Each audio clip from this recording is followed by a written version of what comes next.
Welcome. So this is the second part of this lesson, and we're going to be talking about the lowest common multiple. So LCM stands for lowest common multiple. It refers to the lowest multiple that is common to the numbers provided in the question. For example, to find the LCM of 20 and 12, what you would do is you would list out some multiples of 20, you would list out some multiples of 12. And then what you would do after that is say, okay, what do they have in common? What are the common multiples here? And obviously it's going to be 60, it's going to be 120, and yes, so as you can see, the common multiples of 20 and 12 are going to be 60, 120, and as you can see, it says 180 and then ...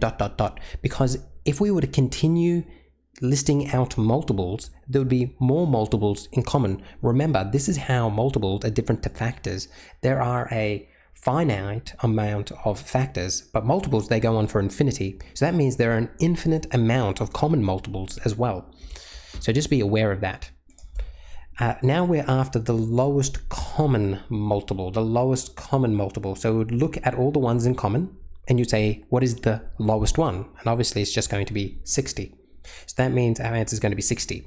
Now you might be asking to yourself, could there be such a thing as the highest common multiple? And the answer to that is no, because they just keep on going forever. That would be like asking, is there such a thing as the biggest number?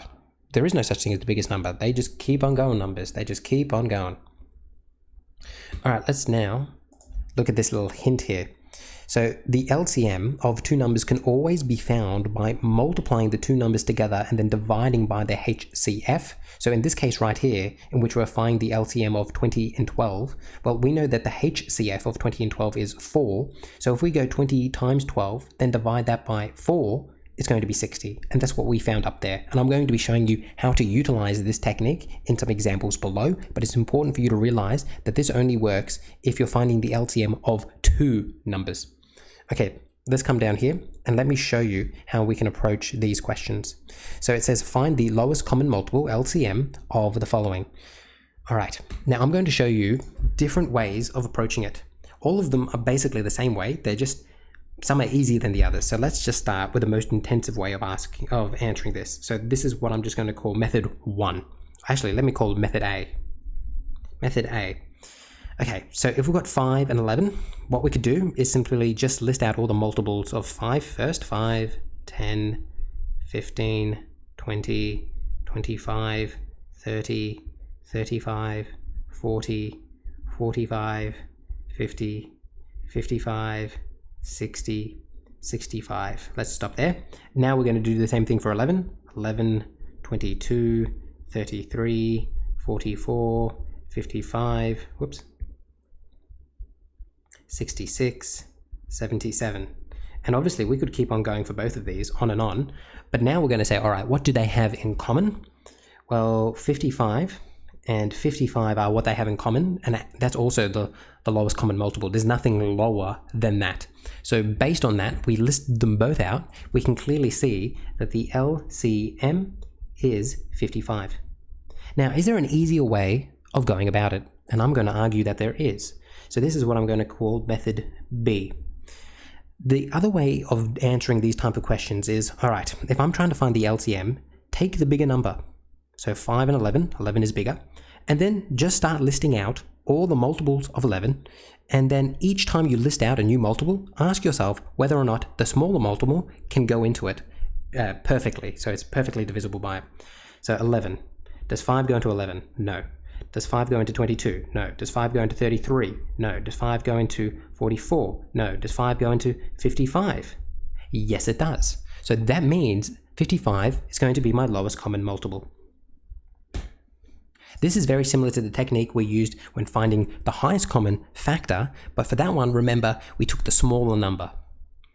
And then we asked ourselves a different question. So just remember, with the lowest common multiple, you take the bigger number and you do it this way.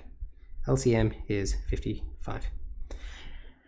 The third way of doing it, C, is using the hint up here. So using this hint. So that means if we go 5 times 11 and then divide that by our highest common factor of the two numbers, we'll also get the answer. So 5 times 11 is 55. And what's my highest common factor of 55 and 11? Well, it's obviously just 1, and 55 divided by 1 is just 55.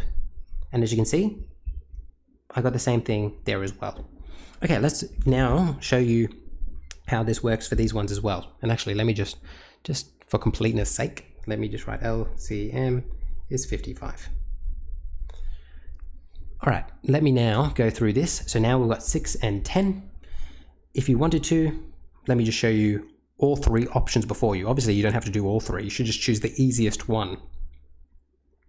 The first way you could do this is go, all right, I have 6, 12, 18, 24, 30, 36, 42, 48, 54, 60, and on and on and on.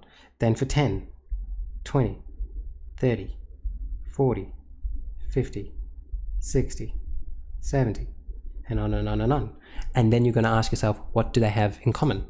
They have 60 in common. They have 30 in common. And so what is going to be my lowest common multiple? 30, because it's the smallest one that they have in common. LCM is 30.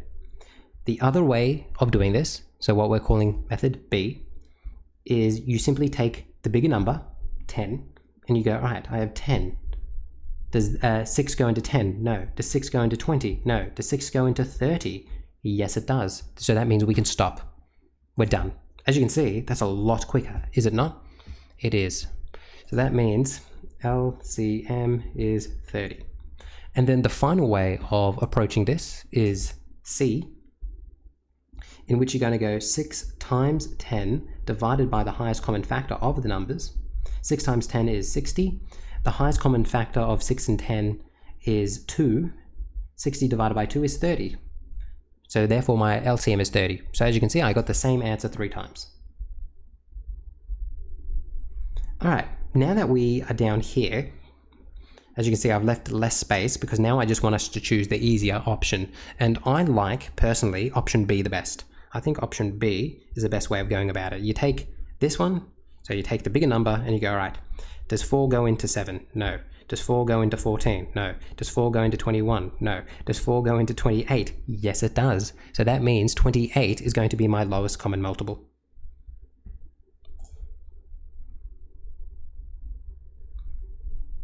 Whoops, I was going to write LCM is 28.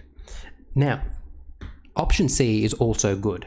Option C is also good. So in this case, it would be 4 times 7 over the HCF. The highest common factor of 4 and 7 is going to be 1. So it's just going to be 4 times 7 is 28. 28 divided by 1 is just 28.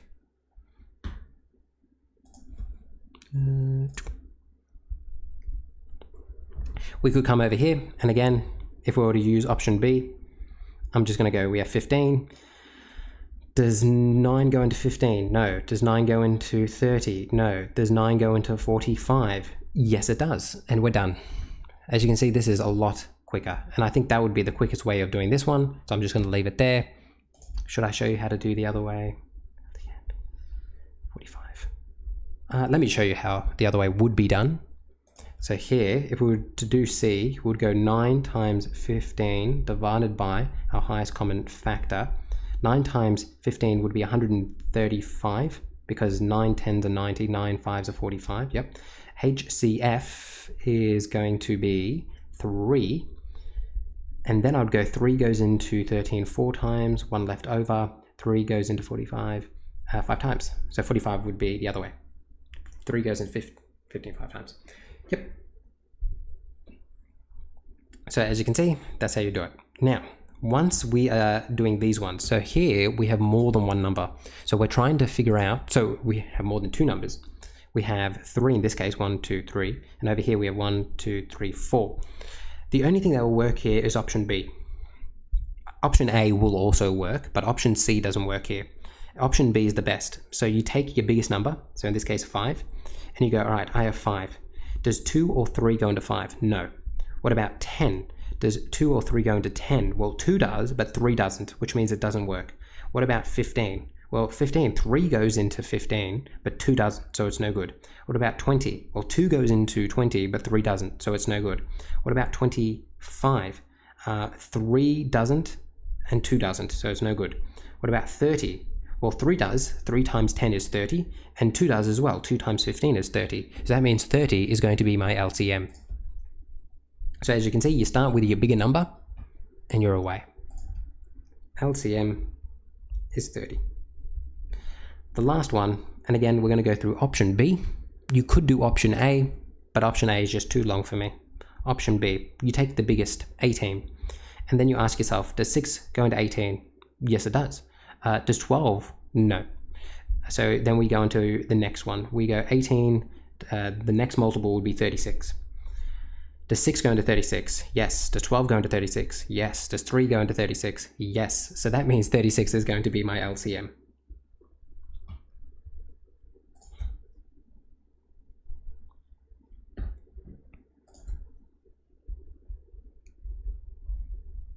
And we are done. Hopefully all that made sense and you feel comfortable with finding your LCM and you just kind of know the different ways of approaching it as well.